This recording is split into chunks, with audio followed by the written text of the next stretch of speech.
we talk a lot about winning within. Winning is going to be done on the inside before it's ever exhibited externally. So you've got to win within here. You've got to be able to forget that one. And winning's got to start on the inside of you and say, man, I need to honor my teammates here. Let me forget about me for a second. Welcome to the Jamodi Podcast, where we interview coaches and leaders to find out not just what they do, but how they do what they do. Becoming the best version of ourselves is Jamodi, just a matter of doing it. Today we are joined by head men's basketball coach of Oral Roberts University, Paul Mills. In just his fourth season at ORU, Coach Mills led the Golden Eagles to the 2021 NCAA Sweet 16. Coach Mills was an assistant at Baylor University from 2003 to 2017. Before we hear from Coach Mills, take a moment to subscribe to our podcast and follow us on social media at Jamodi Podcast. I can read Greek. I read Greek every day. I read New Testament Greek. I go through it, but I realize like most people don't care. You know, like if I before the Florida game, I went through a Greek word with our players. And like that was like I wrote it on the board, and you could see it was like, wait, you think we care? Like I could have made up a word and just got across the same meaning of that word, right? Right, right. And it was that love is an action. This isn't just something that we're going to talk about. This is something we're going to demonstrate. But I could have just made up a word. Yeah. I didn't need to do a deep dive. I didn't do a deep dive. I just talked about how that word meant action, guys. And so but yeah, I just realized like nobody cares. Yeah. But I do like guys who can do deep dives, but it's Yeah. probably more reserved for seminary class than it is in the pulpit. Well, but you're in that place. Coach Tang is in that place where you guys can do that. I'm a little bit more. I want a good mix. I'm with you. Bring me up a little bit, and then. Well, the more and more I'm around this stuff, just stay simple. Just keep it simple. So simplicity and everything. What about in basketball though? So if the Europeans are doing these things and these actions, is it still simple, or are they in the mud? And what do you think? Pretty simple. Yeah. I honestly, I bet I could explain it in 2 minutes. Now, getting it executed probably takes about 4 or 5 months. Wow. But I mean, there's a couple of difference between NBA basketball and European basketball. One is NBA is 2-man pick and roll. Europe is 5-man pick and roll. So we in Europe, they're even at the college level. We don't have James Harden. We don't have Kyrie. We don't have KD. We don't have these elite level talents. So everybody watches these elite level talents, tries to translate it to their individual team. You're just like, you do not have those guys. Those guys are doing things that very few people can do. Mm-hmm. And so the NBA is very much 2-man pick and roll. Europe is very much 5-man pick and roll. We try to be 5-man pick and roll at the collegiate level. The rules are same in regards to defensive 3 seconds, whereas in the NBA, you better be able to guard one-on-one because you're not getting much help, especially on the outer thirds. Maybe in the middle third, you'll get some help, but outer thirds, you better be able to check up because there is no help defense. You can't, whereas in Europe, you can be 3 seconds in the Okay. line. So that's a big difference. Big difference. So the similarities between high school and college and Europe. The other thing is pick and rolls are ran with dribbles in the NBA. In Europe, they're done with live ball. So you're going to throw it to him, and this guy's going to run into a big roll. And then from there, he's got a live ball. Whereas dudes cross half court, and they're just waiting. They're on like their 11th bounce. Right. Here comes the pick and roll. Uh-huh. And so there's a big difference between live ball pick and roll versus off the bounce pick and roll, and just how that gets executed, what players are actually able to do. Them dudes can shoot off the bounce, so they can afford the 15, 16 bounces. Our guys aren't off the bounce that quick. Like I think the one thing that gets lost on the Kyries and the Stephs are, and them dudes can really shoot, right? But they are elite at handling. Mm. Like, I mean, the James Harden Stephs they're freaks. Yeah. But where they're freakish is in their handle. Hmm. Like, I mean, they're just so elite. And I think that gets lost because people just pay attention to the end result and their ability to shoot. But everybody's aware of Steph's commitment to the 2-ball stuff before a game begins. You know, everybody's aware of what James Harden commits to learning extra moves in his footwork. And it comes across as really simple. As I tell our guys, go watch an NBA practice. Yeah. Look how big them dudes are. Yeah. Like, I mean, Russell Westbrook's legs are like tree trunks. You know, they look like a running back. Like we just went a couple of days ago. We were able to go to Mavs versus the Wizards, and it was when Westbrook's pull-up jumper is going, and he gets ahead of steam at you. It's just hard to stop. And then it's ridiculous. And you know what's funny is Luka, when he has the ball in his hands, it's the best thing that we can do is just set a pick and roll and just stay in space and allow him to create. That's our best offense. But then, and we're scoring off it, and then we go to trying to get actions and matchups and doing things. But it just set a pick and roll for him, and then let him go. And I don't know. I think simplicity, like that's our best offense. 100%. Why do something different? Do you think he is the way he is because of the training he had as far as like being able to do things in the NBA, maybe because there's more space? Yes, but I mean, one, just his physical giftedness, right? He's a big guy. Yeah. You know, and he looks like he has a big butt. And he looks like, man, if I get my angle, Yeah. not only am I strong, I can keep you behind me, right? I mean, like his physical attributes, just how big he is, from the width of his shoulders to his frame to his butt. It's like he isn't. It's Magic Johnson-ish, right? Yeah. Like, I've got this frame that you do not have, and my handle is elite, and I'll get wherever I want, and you're not going to be able to get back in front of me. So now it's a 2-on-1 with some big, as my guy's going full throttle to the rim, and it's like, good luck you trying to guard this. I mean, I go back to, Royce O'Neal obviously had the privilege of coaching Baylor guy, and you go back to that series in 2018 when Utah was playing Houston. Royce O'Neal has to guard James Harden behind him. I always thought it was like you stayed in front of the ball. Royce's job was to stay behind him and make him go shoot twos on the defensive player of the year. And hey, you got to shoot twos at the end of the day, and you got to make plays on the defensive player of the year. Whoever heard of playing behind a guy? Like, that's how much the 3-point line has just changed this stuff. And it's super fascinating to watch, because I would tell you James Harden's probably got a big old butt.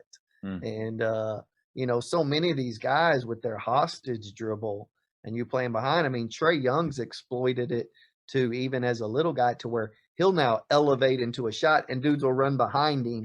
Right. And he gets fouled. And he's like 20 free throw attempts off of one move. You're just like, man, the craftiness and the level at which, hey, just let's do middle pick and roll. And let's but that's where I go back to the NBA is such a 2-man game, but these dudes are able to exploit it at a level like we've never seen. I mean, James Harden would get 4-point plays.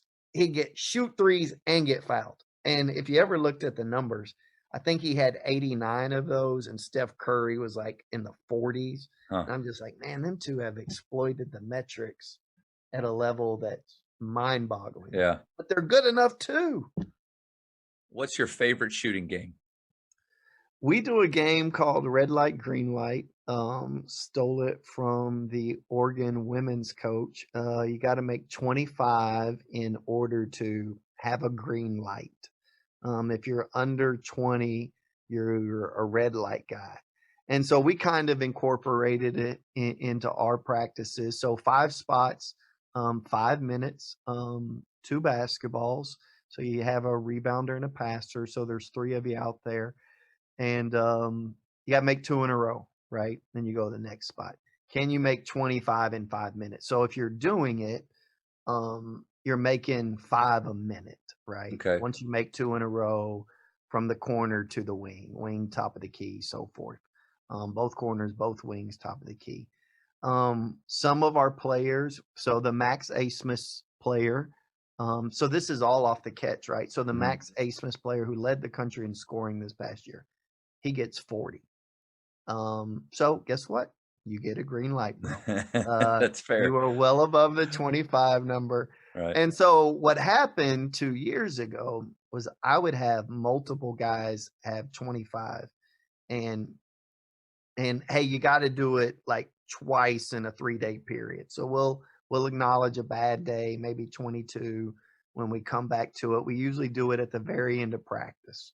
5 minutes on the clock, guys split up and then the next guy will go. And so it's takes 11 minutes at the end. We had one guy go 0 for the year, finished like 0 for 17, but he could be a green light guy. So I've now done it to where even if you do that, once you have 20 attempts, he never got to attempt 20 because he was 0 for 18, so he said stop. Once you get there, you do have to be north of 36% for us to actually certify that green light. But we will let you shoot shots if you can do that. What do you find like mentally? What's the big challenge for them in a game like that? If you miss a few, right? Right. With hey, can I get dialed back in and not, or you're constantly getting to one and you can't knock down that second one in a row. So some guys, I'm just telling you, they don't worry about. And what happens is so we're on both ends, right? So we're in our main arena and then we're in the practice gym with another group. So we're in our main arena. Well, I'm calling out the score. 5-3, Matt's over Paul. 6-3, and then you start feeling it. Like you lose track of, hey, my objective isn't necessarily to compete, even though I'm competitive. My goal is to try to get 25. I'm trying to get in the green light phase, so that coach says I have a green light, and you start calling out the scores, and the competitive guys, you can see it. Like, dang it, they're ahead, and or let's say there's 2 minutes to go when you're not at 15. Like I'm standing on the side and I try to put as much pressure on them as possible. You are 4 behind. You are 4 behind. You are not gonna make it. And I try to like add like something to it to, hey, better pick this up. But at the same time, I want to see if you can handle all of that. Specifically for a road game. Can you make it? So I think from that perspective, you try to add something to it to add a little bit more pressure. We'll throw in crowd noise. Usually the music is on while they're playing, but sometimes we'll make them listen to the Cotton Eye Joe or something that they don't want to listen to. Because Jock jams? They don't want to listen to jock jams? Yeah. So they're happy listening to Lil Baby or something. But if I switch some music, that may throw them off. So I try to throw them off with something, usually crowd noise or let's do the old Rocky theme. Yeah, I think it's cool to hear that even at your level, the you're trying to get at them mentally. So it's not just about getting up reps in a certain amount of time and even or getting them tired or a total amount of shots. It's actually trying to tap into that, like how focused can you stay? 100%. Like I am literally at half court. I am yelling the entire 5 minutes. And if you're on a run, I'm upset because I don't want you to really get the 25. easy. Right. I want it to be hard. So if you're just in a groove, there's some players, Max, he can make 40. There's really nothing I can do. Now, he was number one in the country at shooting off the bounce, had an effective field goal percentage of 57%. And so, and we made more threes than anybody. We were number one in the country, made a little bit north of 11 a game. And so we put time into shooting, but that's one of them that we do that I enjoy because it gives me an opportunity to talk to them, and it gives them an opportunity to like forget you. I did the 25, ha ha, and so there's give and take there that I enjoy. The Jamodi podcast is powered by Sideline Interactive. Sideline Interactive is the leading manufacturer for high-quality, innovative scoring tables and LED video display boards that help coaches and schools bring more excitement to fans, create huge fundraising opportunities, and make their jobs easier. Visit sidelineinteractive.com to check out their amazing products. How do you teach shooting in your program?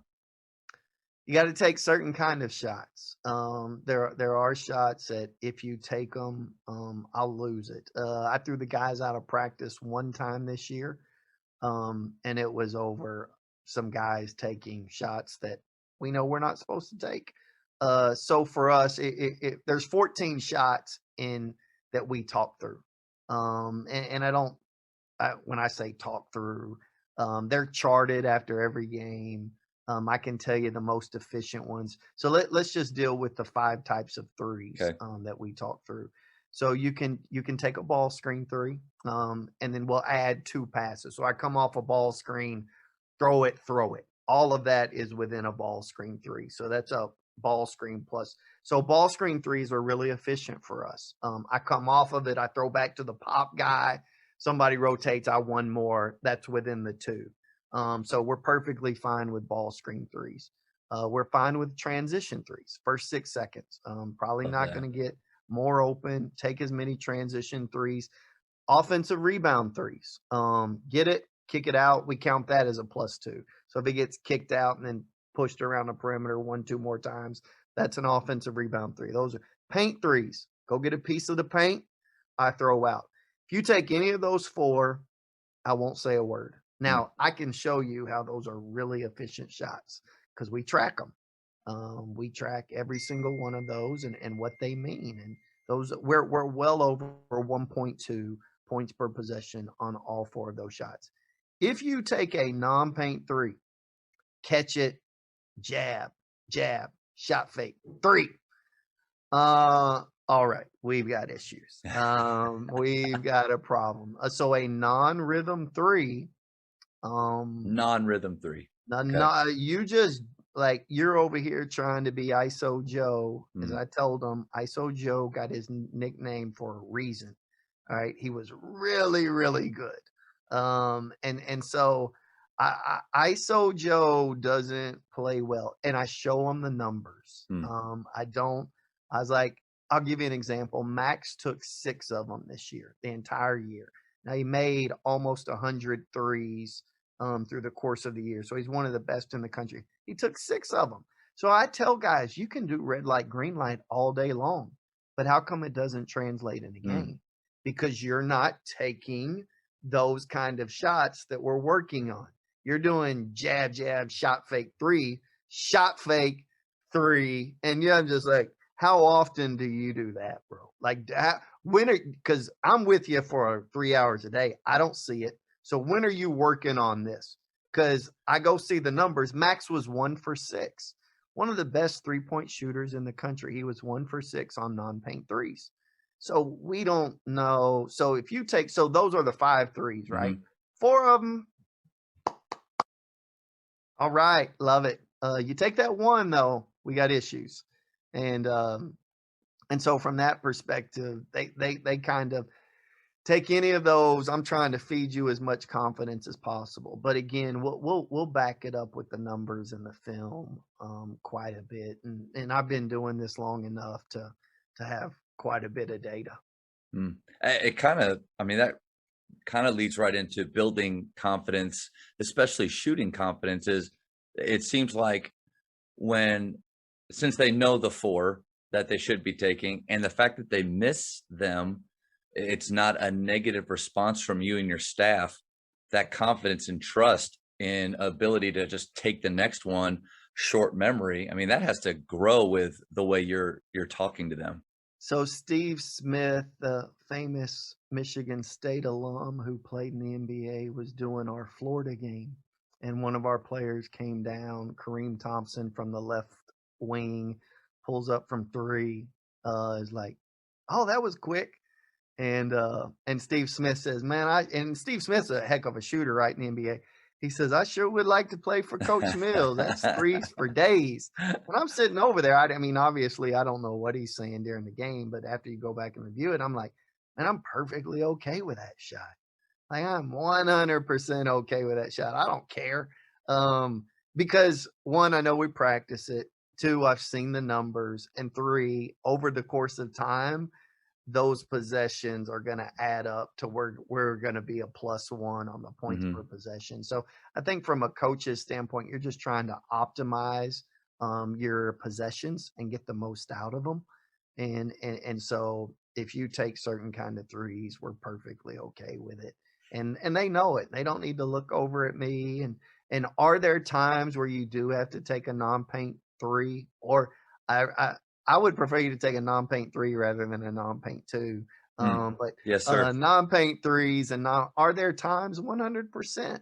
And I tell them I'm not mad at you, but there's certain times that we need to take those shots, and it's usually for us, it's under 12 on the shot clock. You start doing that stuff before. I mean, I get it. If somebody's going to have to go get their own shot, late clock shot situation. So you have to pull up at the elbow or from 15 or 17 feet. I get it. I'm not a anti mid-range middle game guy. So I just let's take efficient shots, Yeah. and you need to understand what that looks like. How do you build confidence in your players? One of the things we ask them to do is when they show up to campus is make 20,000 shots. So when they show up to here in August, we give them 6 weeks, and we need you to make 20,000 shots. We ask them, we don't tell them. We just, if you want to be good, guess what? You have to work. So we make them use the gun, and they have to take a selfie. So you can't just like snap a photo. Hey, the last guy, how come you and the last guy both sent photos that made 800 with the identical shooting percentage? Y'all are just snapping Yeah. photos of somebody else's work. So we make them take selfies in front of it. And then we have GAs, student coaches, um, who help these guys. And so we give them 6 weeks. Of my 15 guys, 13 of the 15 did it this year. Wow. So they put in the time, right? We finished as the second best free throw shooting team in the history of college basketball. We almost beat the 1984 Harvard team. We were like .1 behind them. That's incredible. Yeah. Yeah. And I would just tell you that one, our right guys were getting fouled, but Mm. two, they put in a lot of time. One of our guys made 20,000 shots in 6 days. He was making 3,500 a day. Wow. And so he would, if you've ever made 100 on the gun, it'll probably take you about 12 minutes. Mhm. So he got started at like 9 a.m., made 500 or 600, when rested his arm, came back at 1. Iced it. Yeah, came back at like 6 that night, made like another 1,000, 1,200. Came back at like 11 that night, made another 1,200. He did that for 6 consecutive days. Saturday and Sunday, he was living in the gym, and he wanted to prove like you can trust me to shoot the ball. And the Mm. reality is he wasn't a very good shooter at the time. He just thought he was, and he wanted to prove to me that I'm serious about this. And so I think when you do that, like when you have a big goal and you achieve it and you're hungry to do it, I think you immediately gain confidence. I mean, I don't need to tell you that Mm. you're a great shooter. You just made 20,000 shots. Now you probably took, I don't know, 30,000 to get there, maybe 35. But I would tell you that the more that work is done, and then I would tell you that there's two things that factor into confidence, right? Your work ethic and then what are you telling yourself? Hmm. I mean, the more negative that's going in, the more negative you get, the more you can lose. But if you've demonstrated it and you really, really believe, like, man, they perfectly trust me to take this shot. Like, I don't have to wonder, should I take this? Transition 3, first 6 seconds, go. All right. Paint 3, shoot it. Like, if you don't shoot it, I'm probably That's boring. right. That's You right. know, now you Missed got to know, opportunity. are you actually open or are you not? Mhm. You know, but from that context, I think, man, the more you hear from the outside, these are the shots we want, take them. Mm. And I've put in the time, so we're feeding you the right thing, and you've done it. I think you'll get confident. Yeah, they're able to protect their confidence even more after the moment they're missing a few, they can go back and think, okay, I've put in the 20,000, I've done this. So they're able to Don't, yeah, protect it, it. it Yeah. doesn't bother me. Yeah. We, the Max Asmus kid, they is a moniker called Midcourt Max, because he pulls up from the logo. And if you ever look at it, he's running off. We have our middle guy sometimes run with his hands up, and he'll just run off of that traffic, and we're like, shoot it, I don't Shoot. care. Pull Like, it. you put in the time. That's a ball screen 3. We'll take it. That's right. And I tell them, if you can do it, we'll let you do it. Now, don't say you can do it and then go 0 for 30. But if you can do it, we're going to let you do it. Mhm. And we just need to know that these are efficient opportunities that we're taking. So don't overthink this. I want to dive a little deeper into the 20,000. Um, any rules within that as far as what type of shots, how many of each? Yeah, it's got to be outside the paint.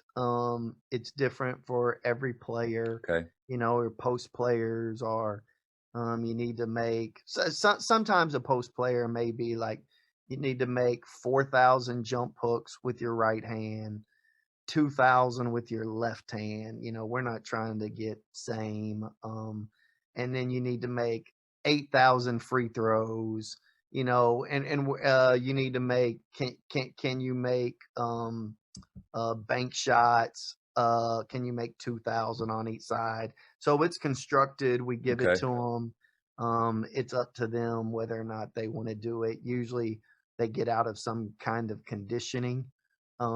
Yeah. So we're allowed to give them gear and Coach, you food. didn't have that for us back in the day when we Yeah, were yeah, running I know. Pharaohs. It There was was, no way to get out of a uh, Pharaoh. yeah. And so, hey, I hate 6 a.m.s. I hate it. I'm not, I stay up till 2 or 3 in the morning, but I hate early mornings. So if we had our whole team say, hey, we get to opt out of 6 a.m. condition, I'd be like, thank you. But I don't want to get up anyway. I'm not a nerd. Now, if you want to come back and we wanted to do it at midnight, I'd be cool You're with that. in. But You're yeah, in. so we gear, food, there's some incentive there to get it done, but the real incentive is you really want Yeah. to become a player. For if you're talking to a lot of high school coaches, I mean, 20,000 in 6 weeks, you have we all have most of us have shooting guns, but it's even more of do the students to have an ability to get into the school at certain times and get that work in. They're going to have to Yeah. do some things more on their own. I mean, I like the idea. Would you adjust the numbers, do something different? What would you do? Yeah, so when I was a high school coach, we had the 5,000 shot club, and I think now if I had to revisit it, I would I'd put teammates together and say, together, you guys have That's a to great do this, idea. right? And so what's leadership, right? You're not leading if nobody's following. Mm. So you know what? You're gonna do this together. And I would say the ratio, everybody hates a group project where 4 people are working, then you have that one lazy dude who doesn't do anything. Like, I get the same grade, right? Yeah. Like, no, you don't, bud. And so I would probably say it can't be more than like 65-35. I get that some guys are going to be more invested than others. We would prefer it, guys, be 50-50. But Mhm. I think if I would go, hey, let's make 8,000 shots over this 4-week period. So you can rebound for him, right? Because the big challenge is rebounding. Yep. I'm blessed to have a lot of student coaches. Mm. And that's their job. You want to continue to get some of your school paid for, young man, young lady, you better rebound when they ask you to. Right. And so we're limited. We can only be with them 4 hours, whereas those guys are unlimited. So I think you just need a rebounder. Like, I'll Mhm. do it, I just don't have a rebounder. And so to make the efficiency, I think it would create something camaraderie, two guys, and then teach them a little bit of leadership. And then if you're out there rebounding and your guy's not making it, you're mad. And then hopefully that guy's like, man, you know what? I'm sorry to make Matt work this much. He's running around all. I need to get better. That's And right. so hopefully there's a peer pressure component too. Coach, I'm stealing that. Go We'll ahead. definitely be doing that this summer. And I love the idea of the partners. We've done shooting challenges before, but I love the idea of the accountability and having to do that together. So I think that's You great. are not, and I encourage our guys, like, hey, I know you're coming back at 11, but like, are you that selfish and that you only think of yourself that you can't bring anybody with you? Hmm. Like, you don't have enough leadership abilities about you that you can't involve your teammates. Um, I mean, this isn't, I love Greg Popovich's comment of you got to get over yourself. It takes a Yeah. team in order to get this done. So I need you to get over yourself, and I need you not to be selfish. I need you to think of others. And can you bring somebody? I Mm. didn't say you had to talk to them. Or be best You friends. you can have your Beatron Yeah. maybe at one end, but can you bring somebody else in order to help everybody? Mm. Because the better they get, the better we get. Mm. Coaches, the Jamodi podcast is powered by Ballology. What's your BSA score? The Ballology Skill Assessment is the only verified skills metric endorsed by the NIA and NJCAA to discover and develop the best talent for your team. This 10-minute, 100-shot test can be taken for free today on the Ballology mobile app. Elevate your game. How does individual skill work into your daily practice? Yeah, name of the game for us. I mean, I stole this from Coach Don Meyer. He said he would rather have two better players in February than two more plays. And I would rather have two better players than two more plays. There are no magic plays. And I Mm. think as a coach, sometimes you sit around and go, oh, that's great action. Let me put that in. And then you're like, well, that didn't work. Uh, uh, it worked for the Brooklyn Nets. It doesn't work for us. And so I try to stay away from watching basketball because I get easily influenced and start trying to steal stuff. I will see stuff from other colleges or programs and like, man, that's good. And I'll kind of log it away, but usually sideline OB, baseline OB. But from we do post perimeter every day, Mm. 10 minutes. We'll do some passing or running the first 5 minutes. And then we'll do post perimeter 10 minutes. And then we do a segment that we call individual development. It's usually while some group is down there and another group is doing 5-on-0.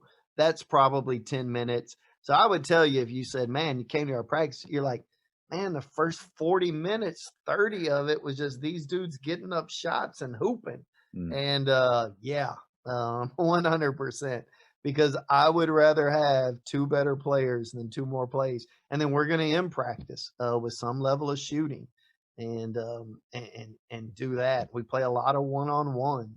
I mean, we do a lot of one-on-one every single day. And so from that context, I would tell you, I think everything in my mind is, how do I get you guys better? Mm. If you look, there has been in my 4 years here versus a previous time, and this isn't, I'm not Right. trying to puff me up or say anything, but we've had players who've gotten better, and there's been nearly a 400% increase in all conference recognition the 4 years prior to me and the 4 years I'm here. And that's just because we've had guys who want to be in the gym. We've had guys we had two first team all league guys this year, and there are two guys who want to be in the gym. And Max is projected as a first round draft choice That's this year. awesome.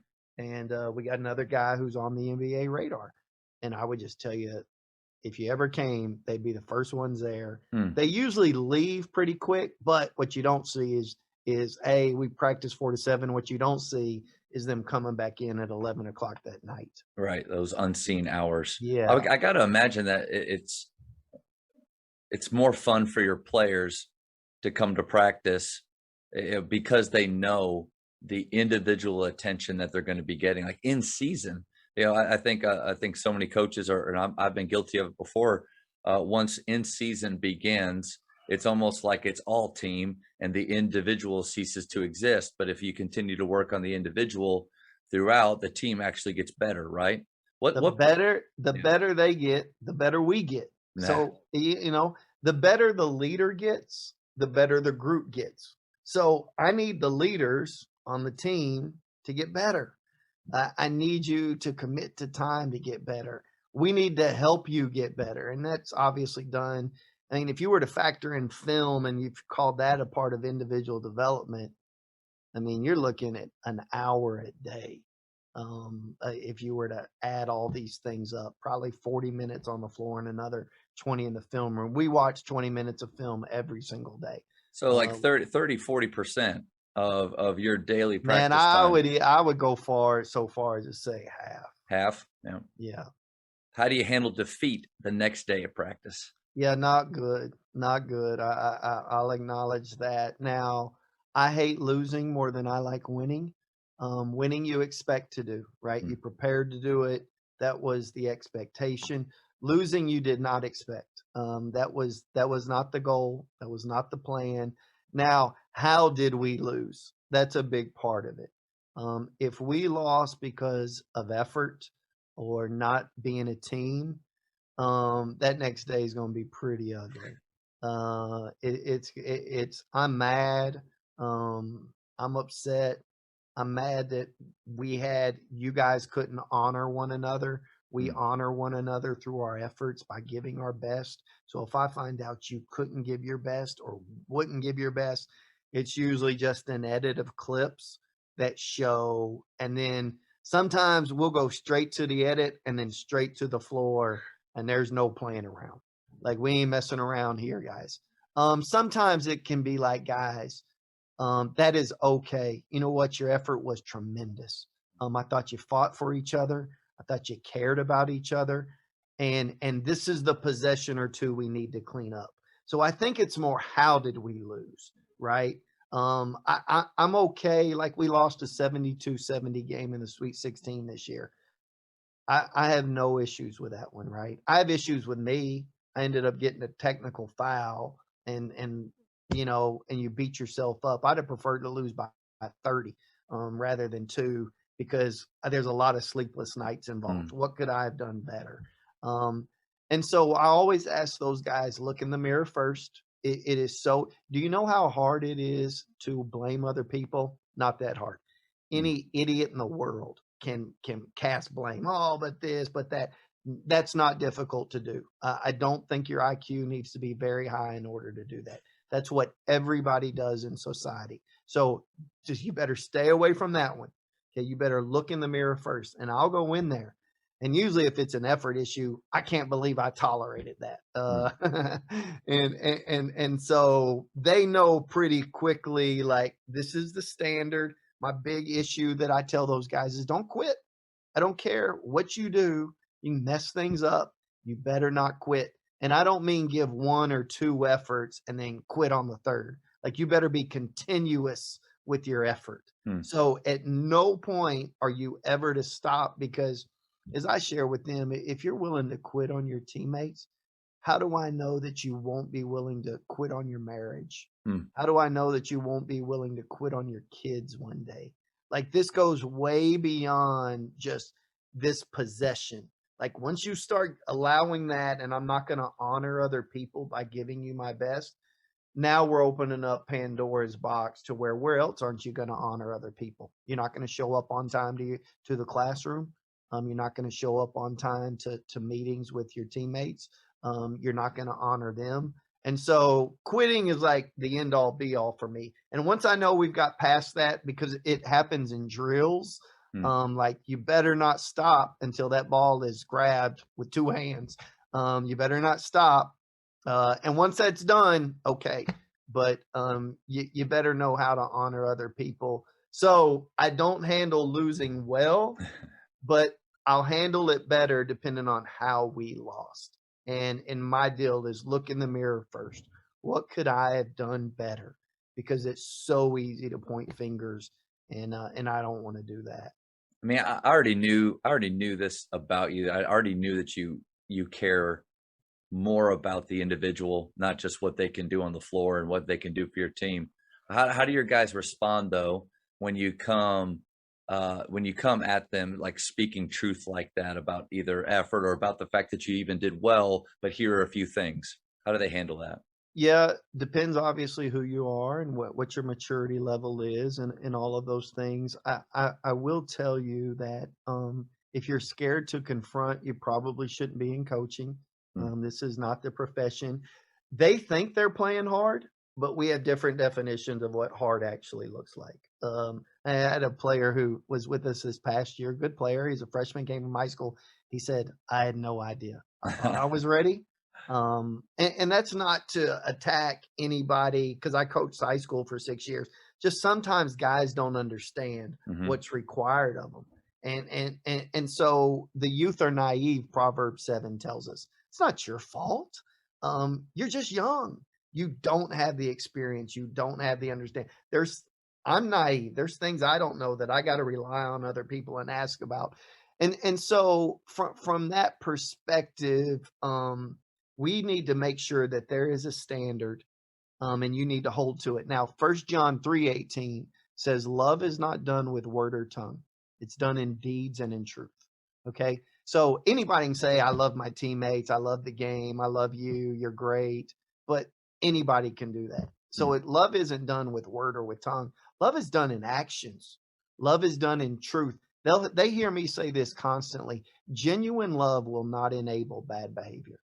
Real love won't allow it. Okay. So to use an extreme example, if Matt Saman is doing crack and I let Matt Saman continue to do crack, genuine love is going to confront that. Mm, Genuine love is not going to enable that bad behavior. David is called a man after God's own heart. Why? Because he was perfect? No, mhm. we know better, right? What was he willing to do when Nathan confronted him? I am the man. He confronted his sin. What did Jesus do on the cross? He confronted sin. You know what real love does? It confronts. How does it confront? With the truth, right? Love is done in deeds and in truth. We do no good by telling people lies. And I'm going to try to do it debate based on your maturity level of just where you're at. And there's some guys I have to be really gentle with, but we're not going to compromise it. We're not going to say you're doing something well when you're not. And I tell them we are mutually coaching each other, just like we're mutually discipling each other. Mm. Okay. So I am trying to coach you as you coach me what's best for you. But there's some things though where we're not tolerating it. Like, I mean, it ain't happening. Okay. As long as I'm here, this is not going down. You will have to find somebody else who will co-sign that kind of nonsense, and it won't be me. And so there's a standard. I expect all of you to hold everybody to that standard, but genuine love is not going to enable bad behavior. And going back to the 1 John 3:18, love is going to be shown in your actions and in your willingness to tell the truth. I love all that's incredible, and thank you for sharing that. And I think one thing you said was really cool is how you come to them where they're at. You basically it's not the same. Um, I mean, the outcome or what you're trying to get them to see is, but speak more about how you meet them differently based on who they are, maybe what they've experienced. Yeah, I mean, we have one young man, who, man, I don't know if I ever talk louder than this to him the entire year. Nate Clover is a wonderful young man, 6'8", big teddy bear, and I don't know if he could handle me jumping on him. Now, Yeah. there's some guys they don't respond to anything different, because they were always acting up and acting up in the context of they could get away with whatever, and you had to like jar them a little bit, like, you know what, that's not tolerated. Mm. And so I think all of it's based on your personality. I don't like my best players because I expect so much more out of them. So them dudes get the majority of it. I think the quickest way to lose your players and loser is don't coach your best ones. Mm. And I would tell you that I try to get on some of them, the really good ones. Man, I can't because they're doing everything right because they want to do everything right and they're doing it with intensity. So sometimes it's hard. But then you have some guys who, I wouldn't do well coaching Luka Doncic. All right, bro, you didn't get fouled. The Yeah. game's not stopping for you. Get back. Okay. There's And you another better end do of the so. floor. Yeah, you better do so with some level of urgency that your teammates know that it's important to you. Yeah. So, like when we go into film, it's like, here's the ball, here's you. Look how the guy with the ball is now 8 feet more in front of you because you haven't moved. And he's dribbling. You don't even have a ball and you can't catch up. That's where I just, and learned it from Coach Drew, obviously. He would be like, you see y'all how y'all are tied? And by the time we get to the other free throw line, that guy's got an 8-foot lead. Like that kind of stuff bothers me. And it's a demonstration of who you are. We talk a lot about winning within. Winning is going to be done on the inside before it's ever exhibited externally. So you've got to win within here. You've got to be able to forget that one. And winning's got to start on the inside of you and say, man, I need to honor my teammates here. Let me forget about me for a second. And so, yeah. So it's different, right? With all of those guys and who they are. Coaches, the one thing that every team needs is confident shooters. The last 8 years at Grapevine Faith, our teams have averaged 354 made threes each season. I love getting to share with coaches how our shooters train and, more importantly, how they think. If you would like to enhance your shooting culture at your school, contact me directly at jamodipodcast@gmail.com. What's one thing you would do differently if you could start over in coaching? Yeah, I've asked Rick Byrd, the famous coach from Belmont, Hall of Famer. I've talked to him about this question. He said I would get less angry, and for me, that's hard. I get you mess something up, usually an effort issue, and I'll blow a gasket. I lose it in that regards, and so what would I do differently? I would tell you that you don't know it all. When I was a younger coach, it was like, oh, they should do this. Oh, they should do that. Oh, this is why that doesn't work. Oh, if you're not doing it this way, then that's not right. And what you realize is there are a million ways to do this. And a lot of guys do it. I mean, you and I probably had never been around anybody like Scott Drew a day in our life. So you and I experienced Scott Drew together. I wasn't around Scott. I was around Scott the same time you were around Right, Scott. right. And you're like, does this approach to basketball really work? Like, you can like have a smile on your face and constantly clap. And this works. Like I'd never Relentless been around joy. coaches like, Relentless joy. yeah, yeah. My coaches, I thought the good ones like were hard on their players. Yeah. And I mean, they spit in your face. That was my high school coach. It's like if I wasn't in a stance, he would like tell me I wasn't in a stance. So I had never seen anybody who just claps and way to go, guys.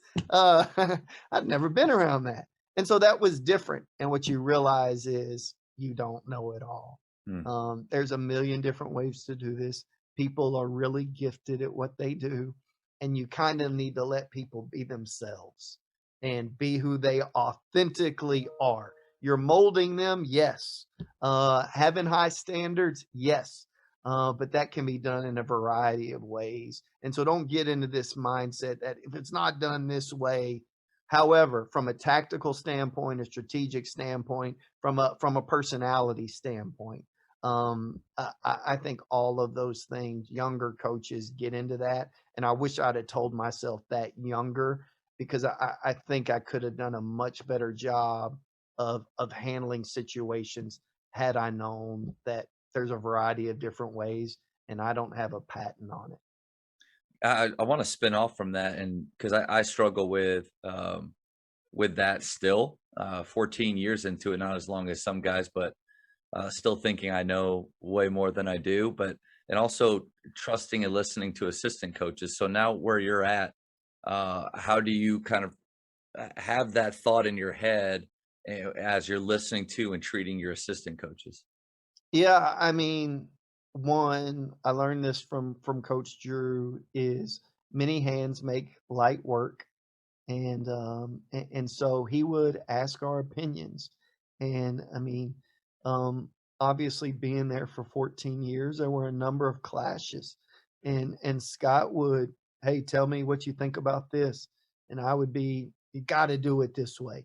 And especially if you had the scout, right? You'd Mm, watch the team more than anybody else. right. And then somebody would opine, and it was like, you've watched one game, and I've watched 88 hours, and you're like, "What?" And what I didn't recognize was it was just a difference of opinion. But going back, Scott valued everybody's opinion, and then he would reach a decision. And I can't tell you how many times I thought I was right, but I listened to somebody else. Or Scott saying, "Man, I went into this, and then Paul, because of what you said, we switched it up, and then it works." Not all the time is it going to work, but you realize that there's a different take, and I would tell you where we should probably where I lean on assistants most, right? Is yeah, how do we guard this? How should we guard that? What do y'all want to do here? What's best? Is how should I approach this young man? Mm. I'm not like I thought his effort the past 2 days has been bad. And then they'll tell you, hey coach, he's his mom's battling something. Oh. And he hadn't showed, man, I didn't know. How come y'all didn't tell me? And then you feel bad about it, right? Because then you're over there. And so I think where the staff has been immense in regards to their preparation is preparing me for what they're going through, Mm. for what a kid handles, really knowing their stories. And it's on me, obviously, to know their stories, and I'm very much engaged there. But the day-to-day activities, whereas I may get locked into something and they came by the office, but my door was shut and they went and told somebody else. And so I would tell you that not only for tactical reasons, but how do you handle other people and things that they're going to? And it's on all of us to know who they are as young men. And the more we know them as young men, young women, the better we can actually serve them. All right, coach. Speed round time. You're going to have about 30 seconds here. And I'm going to just ask you little questions that the first thing that pops in your head, you blurt it out. Here we go. You ready? Favorite ice cream flavor? Chocolate, For high school, shot clock or no shot clock? shot clock, Texting or talking? text, Favorite holiday? Easter, Invisibility or super strength? invisibility. If you could travel back in time, what period would you go to? I think I would want to be around Abraham Lincoln. So Favorite junk food? nacho cheese Doritos, Two left. How many cups of coffee do you drink per day? 6 to 8. And last one. This is huge. Godfather or Star Wars? Definitely Godfather. I don't do sci-fi. It's fair. That's fair. Coach, dude, that was incredible.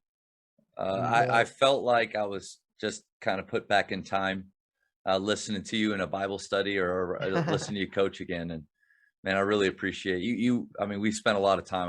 Hope I didn't mess up your night. Matt, you were a privilege to be around. I don't even think I would not use the word coach because I felt like I'm super inequipped to be around these guys. They're really talented. But Uh, I was learning so much because it was an exposure to Big 12 basketball, and obviously you guys, a lot of you guys were older, so y'all had been around the block and you understood. And honest to goodness, it's kind of where I took away this mindset that I still have of like, we are mutually coaching each other. Like, we can't come into your territory as first year coaches and know what you guys have been through. So you have to educate us. So you have to coach us. And at the same time, we're trying to help you advance your game. Like, this is all we think about. Like, how can we get Matt Saman better, Terrence Thomas better, RT Gwynn better, probably do better off-court habits, and we could be better.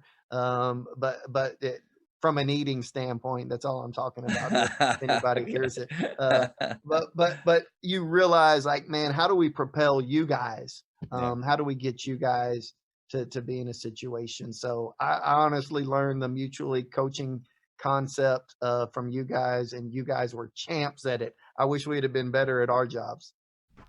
Thank you for checking out today's episode.